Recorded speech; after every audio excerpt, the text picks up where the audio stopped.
A handful of NBA games on tonight's Thirsty Thursday slate. So let's see who DraftKings contributors, Matt Meiselman, and then we have Mr. Nick Whalen here as well hanging out with us, who they think you should build your lineups around. So let's start at guard. Which one are you targeting, Nick? Well, there are actually a pretty decent amount of options for this being a smaller slate, but I like Desmond Bane at 6,600. I think this is a pretty good price for a player who's been kind of one of the low-key breakouts of the entire season. Maybe a little bit of a reaction to a rough game for Desmond Bane against Golden State on Tuesday. Of course, Memphis still got the win, their 10th straight in that game, but he's been over 35 DraftKings points in 6 of his last 8.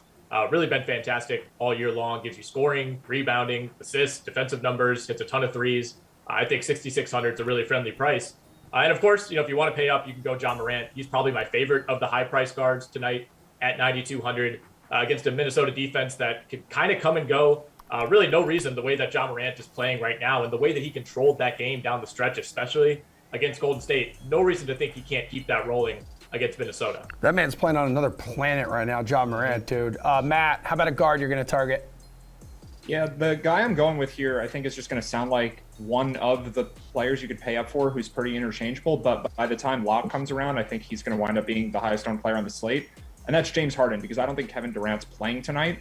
The point spread for this game opened at 10. It's down to 7.5 for the Nets at home against Oklahoma City Thunder. That just doesn't happen unless there's a real chance that someone's sitting. The Nets have made it clear that they want to get Durant a night off. He's been playing huge minutes lately. Last night, he did get to sit the fourth quarter, but he scored a ton in the third on his way there. So I think Durant's been doing a lot. Harden just came back. I think it makes sense that Durant sits tonight. Kyrie's already out because this is a home game. So Harden by himself with none of the other stars there, I think has huge upside for his price and just probably is the highest scoring player tonight.